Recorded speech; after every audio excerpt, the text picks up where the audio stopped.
Les mains de Karl Martinez tremblaient lorsqu'il leva sa palette d'enchères, sachant que les $380 pliés dans la poche de sa veste représentaient tout ce qui le séparait d'une nouvelle nuit passée à dormir dans sa voiture.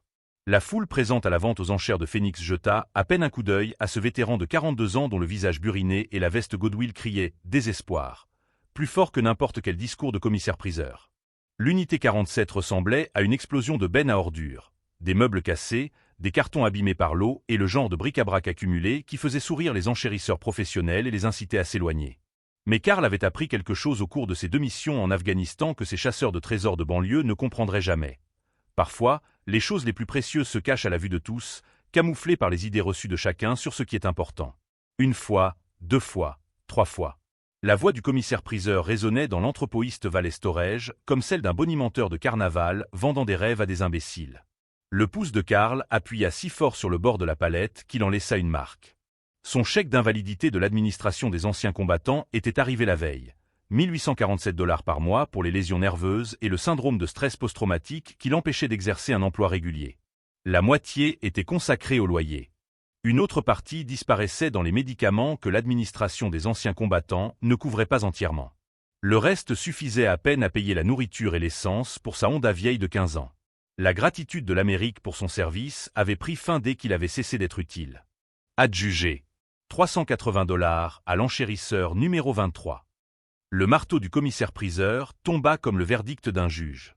Karl venait de miser sa survie sur ce qui semblait être le cauchemar d'un vide-grenier. La responsable de l'établissement lui tendit une pince coupante avec une expression compatissante qui semblait dire qu'elle avait déjà vu ce genre de situation. Des gens désespérés faisant des choix désespérés, qui se soldaient généralement par une déception qu'ils ne pouvaient pas se permettre. La porte métallique de l'unité 47 s'ouvrit dans un grincement, révélant exactement ce qu'il redoutait, des décennies d'objets sans valeur accumulés que les autres enchérisseurs avaient correctement évalués en 30 secondes. Mais Karl avait quelque chose que ces chasseurs de trésors professionnels n'avaient pas. Le temps que la pauvreté rend infini et une formation militaire qui lui avait appris à fouiller méthodiquement. Il passa 2 heures à transporter les déchets à la benne. Des chaises cassées, une table à manger fendue, des cartons remplis de vêtements rongés par les mites qui n'avaient pas été touchés depuis l'administration Clinton. La chaleur du mois d'août transforma le local métallique en fournaise, et la sueur imprégnait sa chemise tandis qu'il travaillait avec la détermination sinistre de quelqu'un qui ne pouvait se permettre une erreur à $380. Le mur du fond semblait tout à fait ordinaire.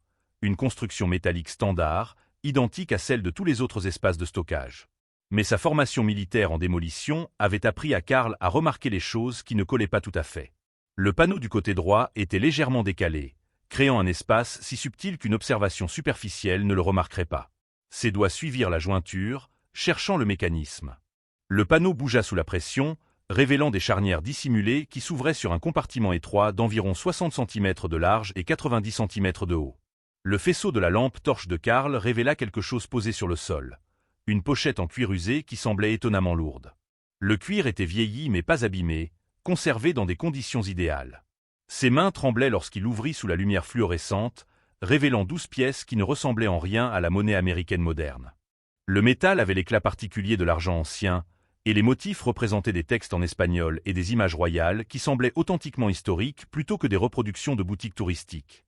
Le deuxième objet lui coupa le souffle, un parchemin noirci par le temps, enveloppé dans un tissu huilé, sur lequel figurait ce qui semblait être une carte dessinée à la main avec des caractéristiques topographiques, des annotations en espagnol et des symboles cartographiques historiques. Le document semblait avoir été délibérément découpé, ce qui suggérait qu'il ne représentait qu'une partie d'une carte plus grande. Quelqu'un s'était donné beaucoup de mal pour cacher ces objets derrière un faux mur dans un garde-meuble mis aux enchères parce que personne ne payait le loyer. L'ancien propriétaire était soit mort sans révéler l'existence du compartiment, soit avait délibérément laissé ces objets à quelqu'un qui aurait la patience de chercher au-delà des déchets évidents. Karl photographia les 2 objets avec son téléphone, sa formation dans le renseignement militaire prenant automatiquement le dessus. Tout documenté, vérifier l'authenticité avant de faire des suppositions. À elles seules, les pièces, si elles étaient authentiques et datées de l'époque coloniale espagnole, pouvaient valoir des milliers de dollars chacune. Mais le fragment de carte suggérait quelque chose de plus important. Une chasse au trésor que quelqu'un avait poursuivie avec suffisamment de sérieux pour acquérir des objets authentiques et les dissimuler soigneusement. L'ancien propriétaire du box de stockage savait qu'il y avait quelque chose de précieux, et Karl venait d'hériter de ce secret en même temps que 10 mètres cubes de meubles sans valeur. Son téléphone vibra, lui signalant un SMS de la clinique, VA lui rappelant son rendez-vous psychiatrique du lendemain. Un suivi standard pour le SSPT qui lui semblait de plus en plus inutile alors que le véritable traumatisme venait du fait d'être pauvre dans un pays qu'il avait utilisé et abandonné. Mais peut-être que l'univers avait enfin décidé de lui rendre une infime partie de ce qu'il lui devait. Le compartiment caché contenait soit la réponse à ses prières, soit un autre piège élaboré pour le décevoir. Quoi qu'il en soit, Karl était sur le point de découvrir si son pari de 380 $ avait permis de mettre au jour quelque chose qui pourrait transformer sa vie. Si cette histoire vous captive déjà, assurez-vous d'être abonné, car ce que Karl va découvrir ensuite fait passer ses pièces pour de la petite monnaie. Mais d'abord, il doit découvrir à qui appartenait cet espace de stockage et pourquoi ses propriétaires ont pris des mesures aussi extrêmes pour cacher ce qui pourrait être le secret le plus précieux de l'Arizona. La réponse qu'il attendait dans les archives poussiéreuses de la bibliothèque allait prouver que parfois, les plus grands trésors ne sont pas enfouis dans le sol, mais cachés dans les recoins oubliés des espaces de stockage de personnes décédées, attendant que quelqu'un, suffisamment désespéré, regarde au-delà de ce que tout le monde considère comme sans valeur. L'expression du marchand de pièces de monnaie passa de la courtoisie au scepticisme dès que Karl franchit la porte de Morrison Rare-Coin et Precious Metal. Richard Morrison III avait passé 30 ans à classer ses clients. Les riches collectionneurs qui comptaient et les personnes désespérées qui espéraient que l'argenterie de leur grand-mère résoudrait leurs problèmes. Le jean bon marché et le t-shirt délavé de l'armée de Karl le classèrent immédiatement dans la deuxième catégorie. « J'ai besoin de les faire authentifier », dit Karl en posant la pochette en cuir sur le bureau de Morrison. Le marchand l'ouvrit avec une curiosité réticente. Son expression changea complètement lorsque 12 pièces d'argent colonial espagnol se répandirent sur la surface polie, captant la lumière de l'après-midi à travers les fenêtres coûteuses. « Où les avez-vous trouvés ?» Le ton de Morrison reflétait l'accusation automatique que la société réserve aux pauvres qui possèdent des objets de valeur. Les riches héritaient de leur fortune et prétendaient l'avoir gagnée. Les pauvres trouvaient des trésors et étaient traités de voleurs. Une vente aux enchères de stockage. Achat légal. Karl produisit les documents avec une précision militaire. Morrison examina les pièces, ses doigts traçant les insignes royaux espagnols.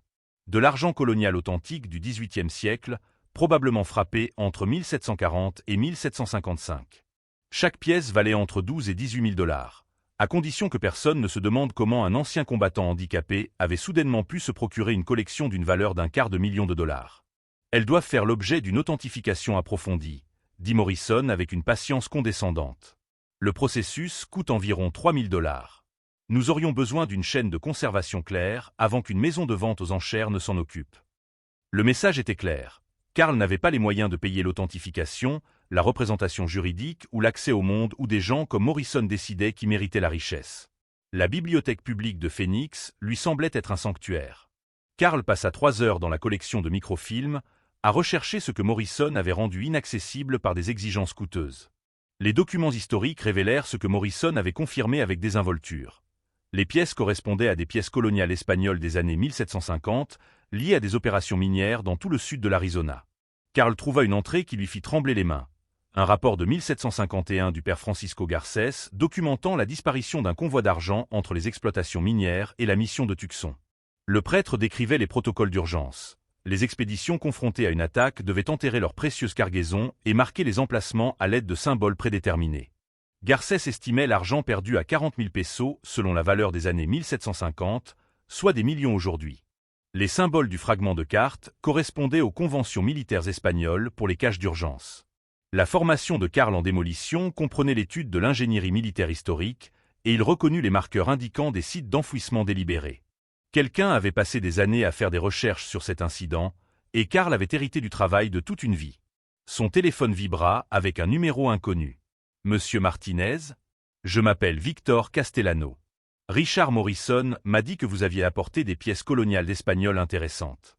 Je suis un collectionneur privé et j'aimerais discuter d'un accord commercial. » Morrison avait violé la confidentialité en quelques heures. « Je ne suis pas intéressé, » répondit Karl avec prudence, tout en recherchant déjà le nom sur Google. Promoteur immobilier fortuné de Phoenix, soupçonné d'avoir des liens avec le crime organisé, connu pour acquérir des propriétés de grande valeur grâce à des tactiques agressives et à l'intimidation. « Vous vous méprenez, » continua Castellano, d'un ton de plus en plus sec. « Ces objets appartiennent à une collection que ma famille a constituée. Le garde-meuble contenait des biens volés. Peut-être une commission de 10 000 $, et vous rendrez les objets à leurs propriétaires légitimes. » La menace était évidente, accepter quelques centimes pour chaque dollar, ou faire face à une bataille juridique qui mènerait Karl à la faillite avant même qu'un juge ne se prononce sur la propriété. La vente aux enchères était légale, et j'ai les documents qui le prouvent, dit Karl calmement, d'une voix qui reflétait le sang-froid des vétérans lorsque la violence devient inévitable. Mais je comprends mieux la guerre asymétrique que vos avocats ne comprennent le droit immobilier. Castellano éclata de rire. Je vous aime bien, Martinez. Mais le courage ne change pas la réalité. Vous êtes un vétéran handicapé qui vit avec un salaire de misère, et je suis un homme qui dispose de ressources que vous ne pouvez même pas imaginer. Nous savons tous les deux comment cela va se terminer. L'appel fut coupé, laissant Karl avec la sensation familière d'être piégé dans un système truqué à son détriment. Mais Karl n'avait pas survécu au combat en acceptant la défaite lorsque de puissants ennemis le menaçaient. Quand on n'a plus rien à perdre, on devient bien plus dangereux que ceux qui s'inquiètent de protéger leur vie confortable. Karl rassembla ses recherches tout en analysant les menaces. Morrison l'avait trahi, confirmant que les exigences d'authentification visaient à contrôler l'accès à la richesse. Castellano représentait la violence directe. Tous deux avaient la même fonction, empêcher quelqu'un comme Karl d'échapper à la pauvreté que la société lui avait assignée. Mais Karl possédait des avantages que ni l'un ni l'autre n'avaient pris en compte. Sa formation militaire lui avait enseigné des méthodes de recherche allant au-delà des recherches standards. Son expertise en démolition lui permettait de savoir précisément comment localiser des artefacts enfouis. Et son expérience du combat avait éliminé sa peur des hommes riches qui confondaient l'argent et le pouvoir réel. Le fragment de carte contenait des coordonnées spécifiques que Karl avait déjà commencé à tracer. Le trésor espagnol était réel, documenté et apparemment suffisamment précieux pour que Castellano menace un ancien combattant handicapé plutôt que de le laisser échapper à la pauvreté. Demain, Karl commencerait les préparatifs d'une expédition dans le désert qui transformerait sa vie ou le tuerait dans une région sauvage qui avait déjà coûté la vie à d'innombrables chasseurs de trésors. La question n'était pas de savoir s'il pourrait trouver le trésor, mais s'il pourrait survivre assez longtemps pour le réclamer avant que Castellano ne décide que le meurtre coûterait moins cher qu'un procès. Karl passa les 72 heures suivantes à transformer son studio en centre d'opérations militaires. Le responsable de l'entrepôt lui avait fourni des informations sur l'ancien propriétaire de l'unité 47 avec une indifférence désinvolte. Harold Morrison, sans lien avec le marchand de pièces de monnaie, était un professeur de géologie à la retraite qui avait payé son loyer pendant 3 ans jusqu'à sa crise cardiaque en octobre dernier. Sa fille n'avait pas les moyens de payer les frais de stockage de ce qui semblait être du matériel de recherche sans valeur. Le vieil homme était mort seul avec ses secrets. Sauf que Harold Morrison était méticuleux. Karl retourna au garde-meubles et passa 6 heures à fouiller dans les cartons que tout le monde avait ignorés. Enfoui sous des manuels scolaires périmés, il trouva les carnets de recherche personnels de Morrison. 30 ans d'études sur les expéditions coloniales espagnoles, croisés avec des relevés géologiques et des cartes topographiques marquées des coordonnées GPS que Morrison avait personnellement vérifiées. Le vieux professeur avait compris que la patience importait plus que les équipements coûteux. Les carnets de Morrison contenaient quelque chose qui fit trembler les mains de Karl, des comptes rendus détaillés de ses rencontres avec Victor Castellano. Le promoteur immobilier traquait les recherches de Morrison depuis au moins 5 ans, utilisant l'intimidation pour voler les informations que le professeur avait mis des décennies à acquérir.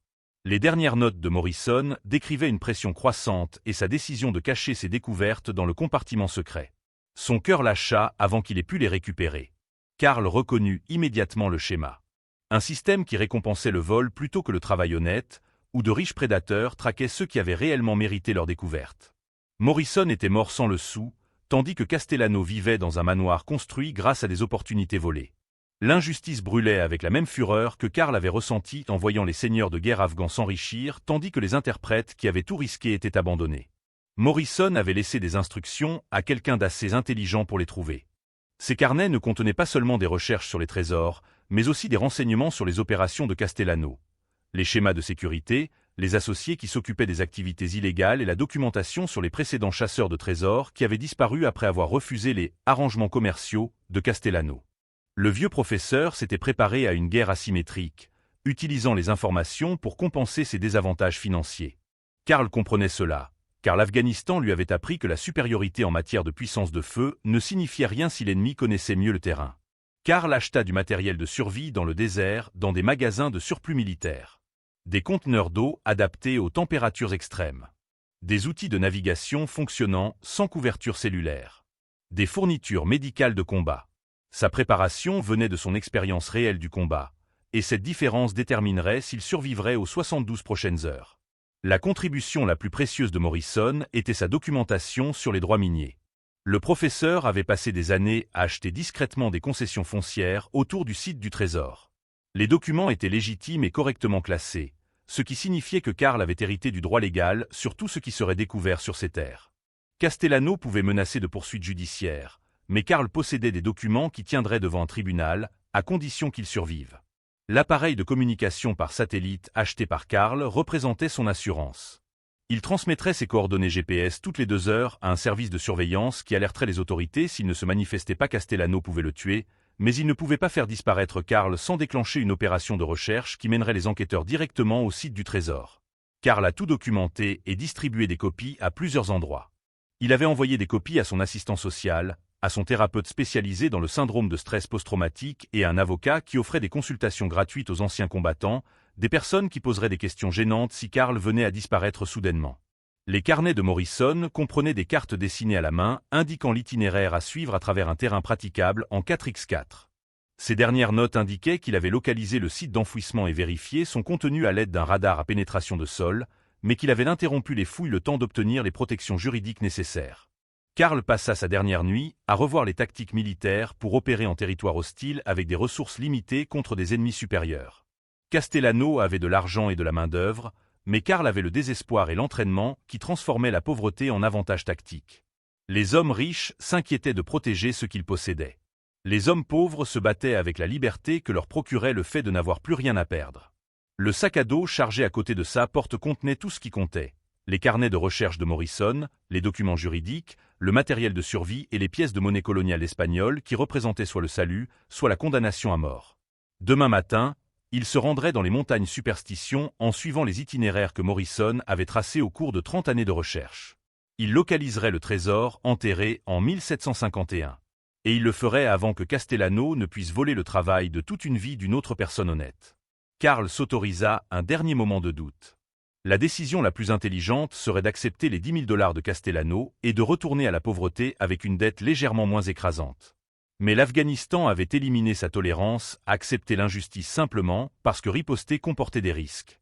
Morrison avait passé 30 ans à faire cette découverte, et Castellano voulait la lui voler en le menaçant, comptant sur le fait que Karl était trop pauvre ou trop effrayé pour résister. Ce calcul allait s'avérer catastrophiquement erroné pour tous ceux qui avaient sous-estimé ce dont était capable un vétéran fauché qui n'avait plus rien à perdre. Les montagnes Superstition s'élevaient du désert de Sonora comme des dents cassées à l'aube. Karl conduisait sa camionnette empruntée sur des chemins de terre à peine praticables, en suivant les cartes dessinées à la main par Morrison. La chaleur du mois d'août atteignait déjà près de 40 degrés Celsius. Les coordonnées de Morrison menaient à un canyon étroit dissimulé par un rocher de la taille d'une maison. Karl vérifia son communicateur satellite. Le signal était fort, les autorités avaient été prévenues. Quoi qu'il arrive ensuite, Castellano ne pourrait pas le faire disparaître sans conséquence. Au bout de 20 minutes, le passage débouchait sur un amphithéâtre naturel entouré de falaises. Des peupliers anciens et des fondations en pierre marquaient la vallée cachée où le convoi d'argent perdu du père Garcès avait enterré un trésor en 1751. Le détecteur de métaux de Karl enregistrait des signaux puissants exactement là où Morrison l'avait prédit. Des bruits de véhicules se rapprochaient. 3 véhicules apparurent, transportant du matériel professionnel. Victor Castellano en descendit, suivi de 4 associés dont les mouvements tactiques suggéraient une formation militaire employée à des fins moins légales. Martinez. La plupart des vétérans ont du mal à garder un emploi, mais vous avez réussi à suivre la carte au trésor d'un professeur décédé. Malheureusement, c'est ici que votre expédition prend fin. Karl resta immobile, les mains bien en évidence. Ce terrain appartient au domaine de Morrison, que j'ai acheté légalement. Vous êtes en infraction. Castellano éclata de rire. Des revendications légales? Vous êtes un vétéran fauché et invalide. Je possède 3 cabinets d'avocats. Acceptez 20 000 $, ou mes associés vous laisseront là où personne ne trouvera votre corps. Karl s'était préparé à cela. Mon communicateur satellite transmet mes coordonnées au service d'urgence toutes les 2 heures. Si je ne me manifeste pas, les équipes de recherche et de sauvetage arriveront avec les forces de l'ordre. Vous bluffez. Karl brandit l'appareil, montrant la transmission active. J'ai envoyé la documentation à mon assistant social, à mon thérapeute et à mes avocats. Vous pouvez me tuer, mais vous ne pouvez pas me faire disparaître sans déclencher des enquêtes vous reliant à 4 affaires de personnes disparues non résolues. Sauf que j'ai contacté la Société historique de l'Arizona avec les recherches de Morrison. Ils envoient une équipe archéologique demain matin. Le site est classé monument historique, ce qui signifie que tout fouille non autorisé déclenche les lois fédérales de préservation. Si vous regardez cette vidéo en pensant que Karl pourrait perdre, restez abonné, car ce qui va se passer ensuite prouve que la plus grande arme contre les systèmes corrompus n'est pas l'argent, mais un vétéran fauché qui comprend que révéler la vérité ne coûte rien, sauf du courage. Karl montra les emails de confirmation du docteur Sarah Chen programmant une évaluation d'urgence. Elle s'est montrée très intéressée lorsque je lui ai expliqué comment un riche promoteur immobilier menaçait les personnes qui découvraient des artefacts historiques. Elle a mentionné que les procureurs fédéraux recherchaient des cas de vol archéologique. Les hommes de main ont échangé des regards. Leur contrat n'incluait pas la prison fédérale. Vous partez immédiatement, a poursuivi Karl. Vous n'obtiendrez rien, sauf la clémence des procureurs. Castellano est resté figé, voyant ses plans s'effondrer. Il avait passé des années à traquer les recherches de Morrison, s'attendant à une victoire facile. Au lieu de cela, il était tombé dans un piège juridique qui menaçait toute son opération. J'ai des relations qui vous détruiront. Karl sourit sans humour. Je suis un ancien combattant handicapé qui touche un salaire de misère. L'Amérique m'a déjà tout pris quand elle m'a utilisé en Afghanistan. Vous ne pouvez pas menacer quelqu'un qui a tout perdu sauf sa vie, et j'ai cessé d'accorder de la valeur à celle-ci lors de ma 3e fusillade. Vous avez encore une vie confortable qui vaut la peine d'être protégée, ce qui signifie que vous avez beaucoup plus à perdre. L'impasse dura 30 secondes. Puis Castellano se tourna vers ses véhicules. En quelques minutes, le canyon redevint silencieux. Karl attendit 15 minutes, puis reprit ses fouilles. À 1 mètre de profondeur, son outil heurta quelque chose de solide. Il dégagea soigneusement la terre, révélant un coffre en bois cerclé de fer qui portait les traces de plusieurs siècles d'usure. Karl souleva le couvercle. La lumière du soleil de l'Arizona inonda l'obscurité qui régnait depuis 1751. Des dizaines de lingots d'argent portant des marques coloniales espagnoles. Des objets religieux. Des documents prouvant l'importance historique. Une boîte plus petite à l'intérieur contenait quelque chose que Morrison n'avait jamais mentionné. Un journal relié en cuir daté de 1751, écrit par le chef de l'expédition pendant leurs derniers jours. Ce n'était pas seulement un trésor, c'était un document historique de première importance qui transformait la chasse au trésor en une contribution historique légitime. Le communicateur satellite vibra, annonçant un message du docteur Chen confirmant que leur équipe arriverait demain à 9 h. Il avait gagné. Contre un marchand de pièces corrompu. Contre un riche promoteur immobilier qui avait menacé de recourir à la violence. Contre un système conçu pour empêcher les pauvres d'échapper à la pauvreté, même lorsqu'ils gagnaient leur chance grâce à un travail honnête. Karl documenta tout cela tout en installant le campement pour la nuit. Le communicateur transmettait les dernières nouvelles pendant qu'il montait sa tente, anticipant les heures potentiellement dangereuses où Castellano pourrait décider que l'élimination des témoins valait le risque. La nuit s'écoula paisiblement. Lorsque le soleil matinal inonda la vallée, Karl entendit approcher les véhicules transportant l'équipe archéologique qui allait soit valider sa découverte, soit trouver des détails techniques pour la lui voler. Karl était sur le point de découvrir dans quelle version de l'Amérique il vivait réellement.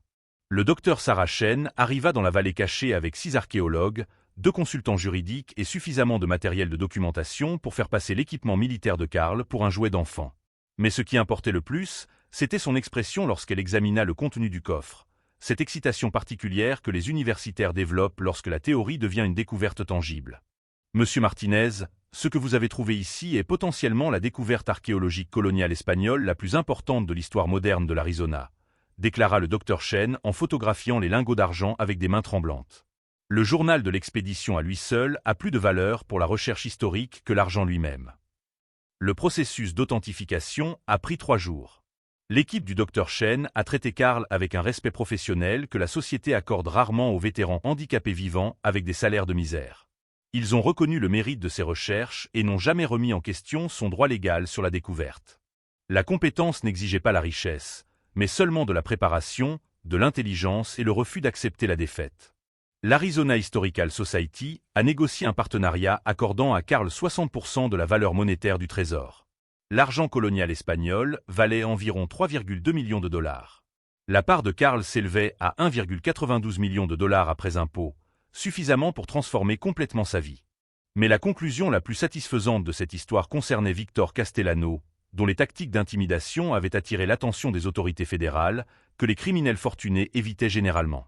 L'enquête du FBI s'est étendue à plusieurs États lorsque les procureurs ont réalisé combien de disparitions non résolues de chasseurs de trésors étaient liées aux activités de Castellano. Le promoteur immobilier qui avait menacé Karl risquait désormais des peines fédérales pouvant aller jusqu'à plusieurs décennies de prison. Karl a utilisé son premier chèque pour rembourser les dettes médicales de sa mère, acheter une modeste maison et créer une fondation offrant une assistance juridique aux chasseurs de trésors qui n'avaient pas les moyens de défendre leurs revendications contre de riches prédateurs.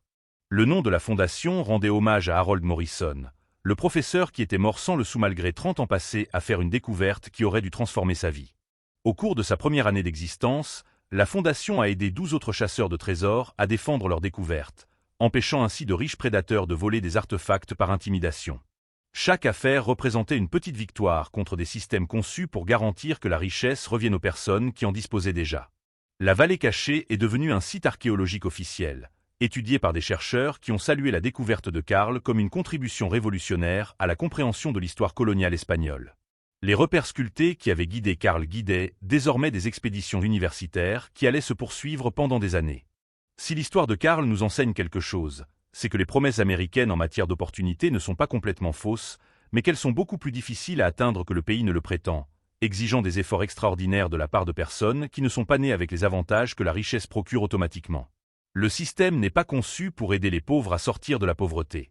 Il est conçu pour les maintenir dans la pauvreté, tout en entretenant de confortables illusions sur l'égalité des chances. Mais parfois, rarement, contre toute attente, un vétéran fauché fait un pari de $380 qui lui permet de découvrir un trésor valant des millions. Parfois, la préparation et l'intelligence l'emportent sur des ressources supérieures. Parfois, le refus d'accepter l'injustice produit une justice réelle. Et parfois, les plus grands trésors ne sont pas enfouis dans des canyons, mais cachés dans des coins oubliés, attendant quelqu'un d'assez désespéré pour regarder au-delà de ce que tout le monde considère comme sans valeur. Karl Martinez a prouvé que la pauvreté ne signifie pas l'impuissance, que l'intelligence compte plus que les avantages hérités et que les vétérans méritent mieux qu'une gratitude vide suivie d'un abandon. Son histoire ne réparera pas les systèmes qui ont créé sa pauvreté. Mais elle prouve que ces systèmes peuvent être vaincus par des personnes qui refusent d'accepter la défaite et comprennent que révéler la vérité ne coûte rien, sauf du courage, une ressource dont les vétérans ruinés disposent en abondance. Si cette histoire vous a ému, cliquez sur le bouton s'abonner, car le monde a besoin qu'on lui rappelle que la justice est quelque chose pour laquelle nous devons nous battre et que nous devons mériter, et non quelque chose que les systèmes fournissent automatiquement. Karl a remporté sa victoire grâce à son intelligence, son courage et son refus d'accepter que la pauvreté soit synonyme d'impuissance permanente. Parfois, le plus grand mensonge est de croire que le jeu n'est pas truqué, et parfois, la plus grande vérité est que les jeux truqués peuvent encore être gagnés par ceux qui refusent de jouer selon des règles conçues pour leur assurer la défaite.